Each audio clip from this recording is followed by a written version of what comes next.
예, 계속하겠습니다. 우리나라 조선업체가 조선산업이 굉장히 호황을 이뤘는데 7, 8년 전에 사실은 우리나라 업체가 기름값이 굉장히 많이 올라가던 시절에 굉장히 기름값이 70불, 80불 거의 100달러에 육박할 정도 됐을 때, 약 70달러 이상 됐을 때 각국에서 사실은 이제 개발하는 채산성이라 그러죠. 원유를 캐는데 한 3, 40불 들어가면은 원유 가격이 50달러, 60달러 이상이 돼야 이거는 이제 묻어놨던 개발 안 하려고 했던 그런 해양 여러 그 유전을 개발을 하게 되는 거죠. 그래서 상당히 많은 나라들이 우리나라 그 유전을 개발해달라고 요청이 오는 바람에 우리나라 조선업체들이 경쟁적으로 잘 하지도 못하는 원유 시추 사업에 들어갔습니다. 그게 이제 바닷속에 있는 기름을 캐내는 작업인데 그게 해양 플랜터 사업이었어요. 해양 플랜터 사업에 우리나라의 조선업체들이 굉장히 많이 들어갔어요. 대우조선, 현대조선, 대우, 현대, 삼성중공업까지 진출을 해가지고 해양 플랜터 사업에 진출을 했죠. 해양 플랜터 사업에 진출했는데 실제로는 만약 해양 플랜터 사업에 진출하는 원가가 한 3조 정도 하나에 들어간다 하면은 우리나라 업체는 실제로는 3조 5천억, 4조에 들어가야 되는데 외국 업체들은 다 4조에 이렇게 들어와요. 왜냐면 마진이 있어야 되니까. 우리나라 업체는 2조 5천억 이렇게 들어갔어요. 심지어는 2조 이렇게 들어가요. 출혈을 감수하고도 그냥 노하우를 쌓다 보면 또 나름대로 나중에 뭔가 이익을 볼 수 있지 않을까 하는 막연한 계산으로 가지고 들어갔던 거죠. 근데 실제로는 하다 보니까 비용이 훨씬 더 들어가는 게 3조가 아니라 3조 5천억이 들어가는 거예요. 근데 그 사이에 유가가 오히려 하락을 하다 보니까 터키 방식이란 뭐냐, 완전히 공사가 끝나면은 그거를 대금을 지불하고 가져가는 그런 케이스인데 시추를 맡긴 업체는 2조 5천억에 맡겼으면은 실제로는 2조 5천억에 돈을 주는 것이 아니라 계속 인수를 안 해가는 거예요. 인수를 해가봤자 기름값이 40달러, 30달러면 하나만 나요. 적어도 50달러, 60달러 이상이 돼야 자기들이 인수해가면서 돌리면서 그 나라가 이익이 생기는데 인수를 안 해가는 거죠. 그럼 실제로 원래가 3조 5천억이 들어갈 걸 2조 5천억이 받았으니까 2조 5천억 마저도 못 받는 거예요. 그럼 무슨 현상이 발생했을까요? 한 건의 해양 플랜트 공사마다 최소 1조씩의 손해가 발생하는 거예요. 그래서 실제로 여러 개의 그 해양 플랜트 사업을 대우조선, 현대조선, 삼성중공업 등등이 인수를 굉장히 많이 해갔는데 원래 하나당 5천억 내지 1조가 이익이 남아야 되는데 거꾸로 하나당 1조 내지 심지어는 2조까지 손해를 발생하는 거죠. 그래서 결국에는 우리나라가 잘 나가는 대우중공업이라는 그 업체, 지금은 현대중공업이 인수해갔죠. 삼성중공업 같은 경우는 막대한 손해를 보고 그 잘 나가던 업체 현대중공업 한때는 대통령까지 꿈을 꾸었었죠. 정몽구라는 그 분이 그 기업의 대주주가. 왜냐면 워낙 이익도 많이 생기고 회사가 잘 나가니까 내가 회사를 잘 나가는 경험이 있으니까 국가도 경영하겠다, 해보겠다. 그게 무엇을 발판으로 하면 현대중공업이라는 기업의 성공을 바탕으로 정치에 진출을 하려고 했던 거거든요. 그 회사마저도 거의 휘청거리고 워낙 이제 이게 조선산업은 기간산업이어가지고 이 조선산업 자체가 만약에 이제 우리나라 전체가 세계 업체가 다 파산을 하면은 한국 경제 자체가 미래가 굉장히 불투명한 거예요. 뿐만 아니라 어마어마하게 많은 사람들이 실직을 하게 돼요. 그래서 국가 파급력, 부정적인 파급력이 엄청나기 때문에 결국 살리긴 했는데 결국에는 이것도 보면은 투자하면서 장기적인 낙폭이 처음 없었어요. 만약 이게 유럽의 업체나 프랑스 업체나 미국 업체들은 자기네 업체들하고, 그러니까 이 세계 업체들이 실제로 누구랑 경쟁을 했냐면은 외국 업체랑 경쟁을 한 게 아니라요. 이태리 업체, 미국 업체, 프랑스 업체랑 경쟁하는 게 아니라 사실은 한국의 3대 업체가 지네끼리 저가 경쟁으로 수주한 거예요. 다른 나라는 그 아예 입찰도 안 해요. 높은 가격으로 입찰하고. 그 대신 우리는 가격을 보지 말고 퀄리티를 봐라. 이렇게 하거든요. 우리는 뭐예요? 우리가 가격 제일 싸게 만들어줄 수 있습니다. 그래서 사실은 조선산업이 엄청나게 부가가치를 누리는 산업 같은데 큰 마진을 못 보고 있어요. 왜냐하면 우리는 아직도 여러분 놀라시겠지만 유람선을 단 한 대도 못 만들어요. 유람선을 한 대 만드는데 1조 이렇게 들어가요. 8층, 10층, 지상 건물 한 30층 건물, 20층 건물짜리를 만들거든요. 바다를 뜯어내는. 최근에 나오는 그 한번 보세요. 10층 높이에 또 20층 높이에 유람선들 보세요. 그 자체가 큰 수영장이 있죠. 어마어마한 온갖 놀이시설이 다 있죠. 물론 지금 뭐 또 그 유람선마저도 코로나로 인해 가지고 유람선이 떠다니는 감옥이 되었어요. 정말 좀 웃지 못할 일이죠. 제가 아는 많은 사람들이 나름대로 좀 상류층이라고 자부하는 좀 특이한 사람들은 노년에는 해외 유람선을 타고 돌아다니면서 놀겠다. 한국에는 가끔 들어오겠다. 이렇게 꿈을 가지던 사람들이 있어요. 지금은 유람선에 탄 사람들이, 유람선에 탄 선원들이 기항도 못한다는 얘기 뭐냐면은 땅에 어느 항구에 정착해서 내리지도 못하고 있어요. 왜냐면은 그 유람선 내에 코로나 환자가 발생하고 코로나 환자가 전파가 있고 등등등 해서 여러 사태로 인해 가지고 모든 나라가 우리나라에 들어오지 마세요. 불과 코로나 전에는 제발 우리 항구에 도착을 해가지고 보통 몇천 명이 타잖아요. 만약에 속초를 내린다, 아니 뭐 요코하마에 내린다면은 그 요코하마 전체가 그 관광객들이 유람선이 만약에 세대만 들어오면은 돈을 굉장히 많이 쓰는 사람들이 5천 명이 내려요.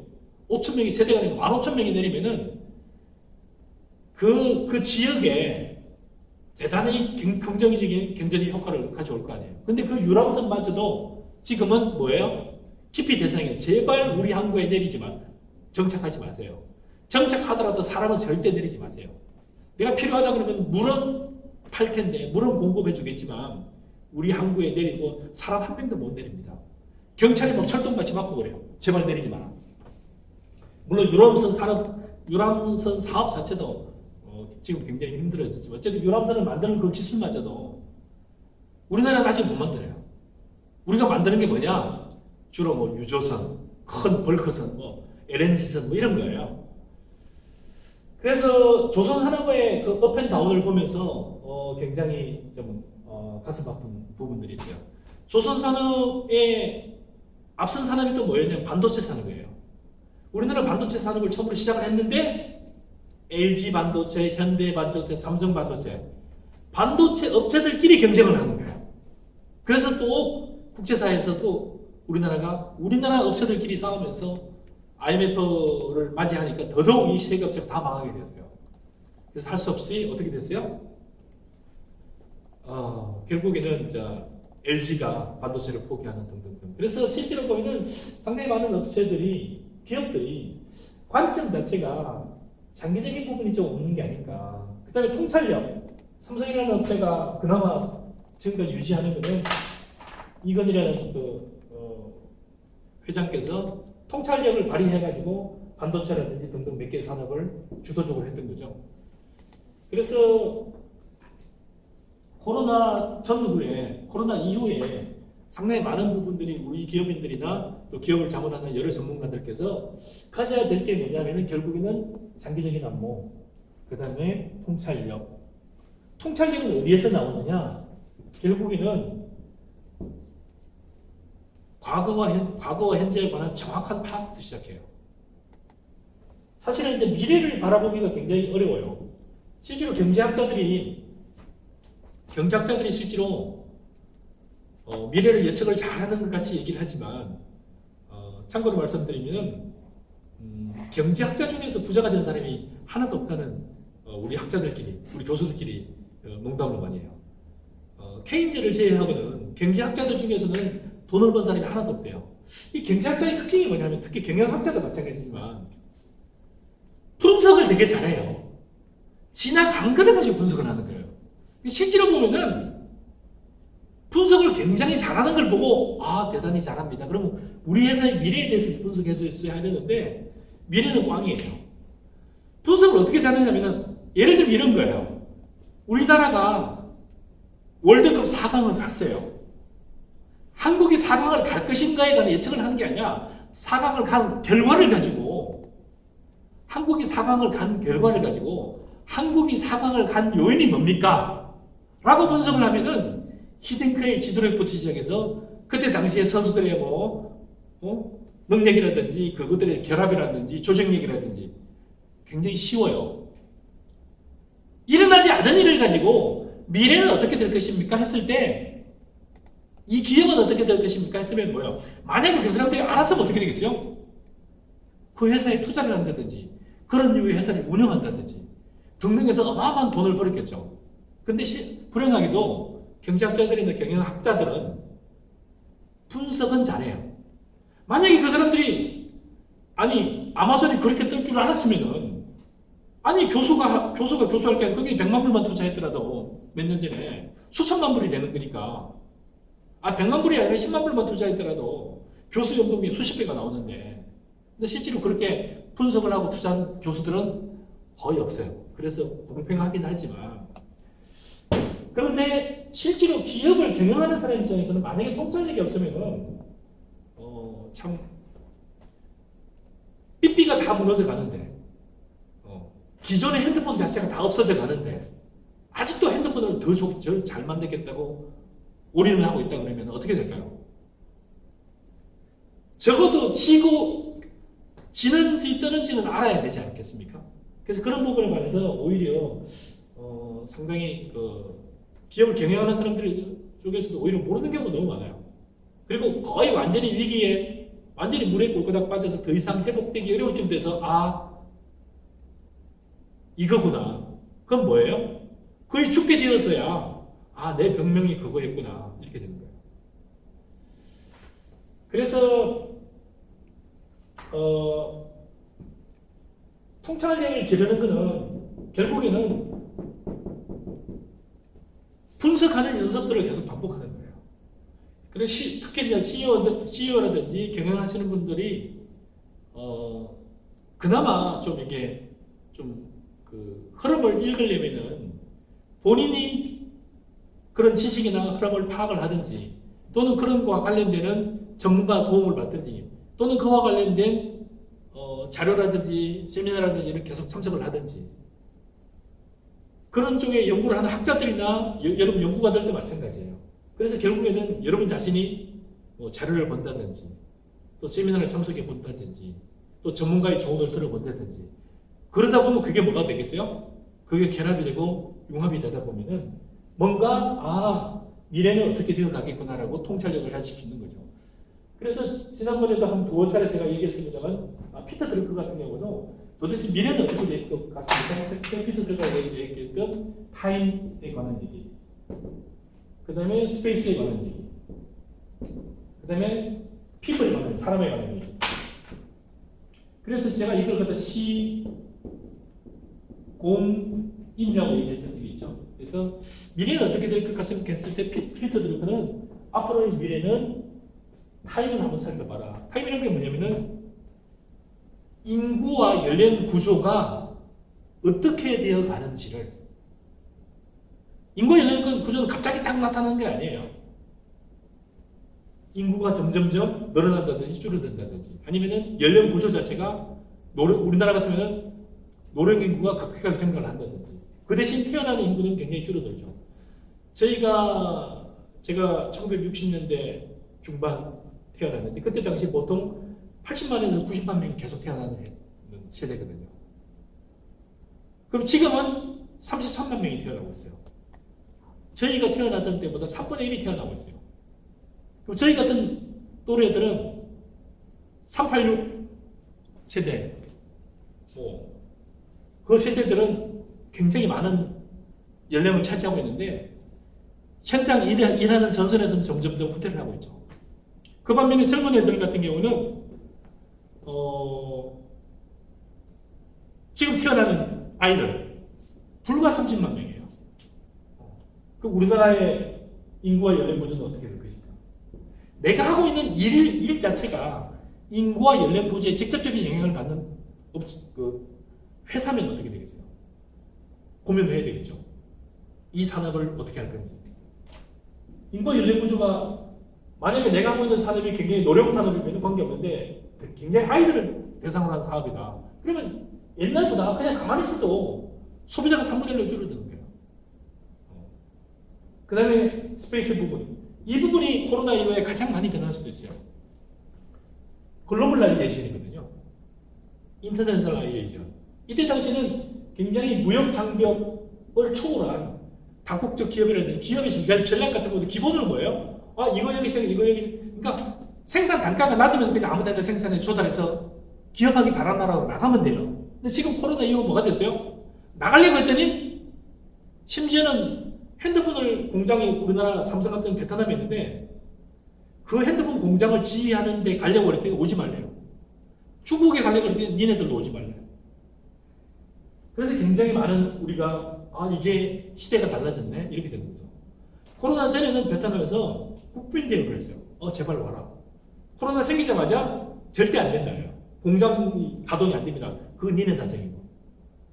그럼 자유롭게 왔다 갔다 하는 걸 기본으로 전제로 했던 S라는 부분, 스페이스라는 부분, 글로벌라이제이션이라는 부분이 굉장히 많이 변하잖아요. 그럼 그거는 우리한테 어떤 영향을 미칠 것입니다.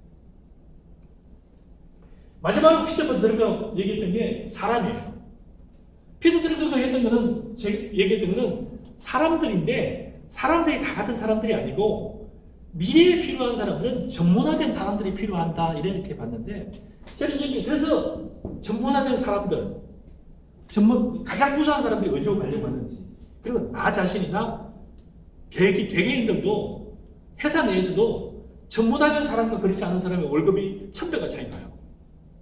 옛날에 제가 회사를 다니던 시절에는 제가 다니던 그때 정권감독을 했는데 정권감독은 원장님 월급이 4천만 원이었어요. 제 월급이 1,200만 원이니까 저하고 원장님하고 월급이 불과 4배 차이도 안 났어요. 3배 차이 났어요. 지금은 몇 년 전에 칼리 피오리나라는 그 미국의 휴레패커드 여자 사장인데 1년에 연봉이 2천억이에요. 2천억. 보통의 휴레패커드의 직원 월급은 얼마예요? 직원 월급은 5만 불이에요. 대학 졸업한 좀 괜찮은 경력직은 10만 불이에요. 10만 불로 잡더라도 칼리 피오리나라는 여자 CEO가 받는 월급이 최소 일반 괜찮은 직원들이 얼마를 받는 거예요? 2,000배를 받는 거예요. 2,000배. 근데 그게 당연한 거예요. 왜냐하면 나의 경영 능력 자체가 이 회사를 좌지우지한다고 보는 거죠. 그 미래를 보는 인력 자체도 마찬가지예요. 요즘 같으면은 최근에는 AI 전문 인력은 지금 웬만한 중소기업의 간부급들은 연봉 7천만 원, 8천만 원 받고 있어요. 20년, 30년 일하고 나서. 지금 AI 인력을 채용하는 신입 직원 연봉이 7천만 원, 8천만 원이에요. AI 박사급 전문 인력이 연봉이 15억이에요. 미국에서. 그러면 신입 직원 월급이 4천만 원인데 지금 나름대로 박사 정도 가지는 직원이 얼마를 받는 거예요? 10배면 4억이고 거의 한 30배, 40배 월급을 받는 거예요. 누가요? 그냥 직원들끼리도. 그래서 결국에는 인에 관한 개념들이 이것도 마찬가지고 이게 전문화되고 스페셜라이제이션 되느냐 안 되느냐 그리고 사양 산업의 직원이냐 뜨는 산업의 직원이냐에 따라서 엄청난 차이를 가져와요. 그 다음에 저는 이 부분을 가장 주목하고 있는데요. 미래는 어떻게 될 것인가에 대해서 이거는 그냥 확고예요. 아, 세상이 그렇게 되는구나. 이거는 사람들이에요. 사람들인데 그냥 사람들의 변화를 굉장히 주목해 봐야 되는. 특히 사람들의 변화를 봐야죠. 사람들이 변하는 게 아니에요. 사람들이 뭐가 변하는 거죠? 사람들의 가치관이 변하는 거예요. 가치관. 그래서 사람들의 가치관의 변화가 어마어마하게 큰 폭으로 변해요. 옛날에는 아이를 저희 형제들도 6남매입니다만 대부분의 우리 동네 백면은 제가 6남매가 중간이었어요. 8명도 있고 10명도 있고 5명도 있고. 지금은 아이가 어떻게 돼요? 안 놓는 가정이 되게 많아요. 불과 몇 년 전에 아이가 없습니다 했거나 안 놓습니다 하면 왜냐고 물어봤어요. 왜 안 놓는데? 요즘에는 그러냐고 그치 묻지도 않아요. 그래서 심지어는 아이가 중요한 게 아니라 아이는 나중에 그 결혼 자체를 안 해요. 결혼도 워낙 안 하다 보니까 옛날에 35 먹는 노총각이나 샤넬 보면은 안 하는 거에 왜 안 하는지 물어봤어요. 요즘에는 왜가 안 물어봐요. 제가 교회에서 맡고 있는 그 담당이 청년들 중에서도 너무 청년들이 많아가지고 청년을 분리를 했어요. 그래서 35 이후에는 저희 청년 플러스라 그래가지고 청년부에서 왜냐면은 청년부가 19살, 고등학교 졸업한 19살 청년하고 장가한 59 청년하고 같이 놀아요. 그럼 나이 차이는 40살이에요. 같은 청년부에서 모임을 하거나 뭐 성경 공부를 하거나 그룹 활동을 하는데 아버지도 아니고 할아버지하고 지금 누구랑 해야 돼요? 할아버지하고 지금 손주랑 같이 같은 청년이 합치고 분방 공부를 하면 교류가 되겠어요? 안 되겠어요? 그래서 19살부터 28살까지는 대학부, 그 다음에 25살까지 대학부, 26부터 시작해서 38까지는 청년부, 그럼 38부터는 따로 청년 플러스를 하고 있어요. 제가 청년 플러스 담당의 대장이에요. 그래서 이거는 뭐냐? 노처녀와 노총각이 이만큼 있어요. 그래서 요즘에 제가 아주 미국 유학 갔을 때 그 가기 전에 절대로 묻지 말아야 되는 게 있다고 하더라고요. 묻지 말아야 되냐면 저는 몰랐는데 결혼했냐고 묻지 말래요. 근데 아이가 몇이냐고 묻지도 말고 결혼 왜 안 했냐고도 묻지 말래요. 그래서 우리 한국 그 사고방식으로는 아니 당연히 그거는 물어봐. 그러니까 이런 물어보고 나서 물어보는 게 기본이잖아요. 직업이 뭐예요? 근데 다 묻지 말라는 거야. 그래서 제가 되게 쇼킹했는데 그게 지금 대한민국 현실이 되고 있어요. 무슨 현실이 되고 있는 거예요? 여러분이 만약에 대충 예를 들면 37, 8세 때는 처녀를 만났을 때 만약에 무슨 일로 만났어도 그러고 나이 물으면 안 되고요. 심지어 직업도 물으면 안 되고 애가 있는지 물어요. 왜 결혼 안 하는지 물으면 안 돼. 이게 다 뭐가 되는 거예요? 이걸 물으면은 이거 인간 기본이 안 돼 있네 이렇게 봐요. 요즘 젊은 애들은. 그래서 가치관이 무지하게 많아요. 가치관이 변하는 제가 결혼관을 얘기하는 게 아니라 가치관은 뭐냐면은 여러 가지가 있는데 이 사람들이 그건 뭐냐면은 이 사람들이 굉장히 중요한 사람들이 뭐냐면은 기업 내에서는 생산이나 서비스에 직접적으로 종사하는 주요 기업의 뭐로 일하는 거예요? 주요 기업의 메인 팩터가 되는 거예요. 기업을 구성하는 팩터가 되는 거고. 근데 이 사람들이 또 뭐가 되는 거죠? 소비자가 되는 거예요. 무슨 소비자가 되는 거예요? 이 제품이나 서비스를 활용할 거냐 말 거냐, 살 거냐 말 거냐를 결정하는 사람들. 그리고 또 이 사람들이 뭐예요? 샀는데 이제는 안 살 거야. 변화가 하는. 그래서 이 사람들이 소비자가 굉장히 많이 변해요.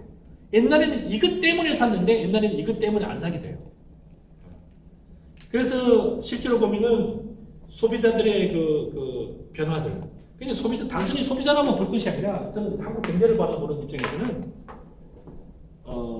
기업에 소속되어 있는 직원들이나 구성원들의 가치관의 변화도 굉장히 면밀하게 살펴봐야 돼요. 살펴보지 않으면 어떻게 돼요? 우리 회사 가장 좋은 인력들을 데려올 수도 없어요. 또 살펴보지 않으면 어떻게 돼요? 우리 회사에 굉장히 있어야 되는 직원이 그냥 빠져나가 버려요. 그럼 우리 회사는 뭐만 남는 거죠? 껍데기만 남게 되는 거죠. 우리 회사가 제품이나 서비스를 괜찮았는데 갑자기 사람들이 사용하지 않아요. 그럼 어떻게 되는 거죠? 없어지는 거죠. 그래서 사람들에 관해서 제가 잠깐 쉬었다가 좀 더 계속 하도록 하겠습니다.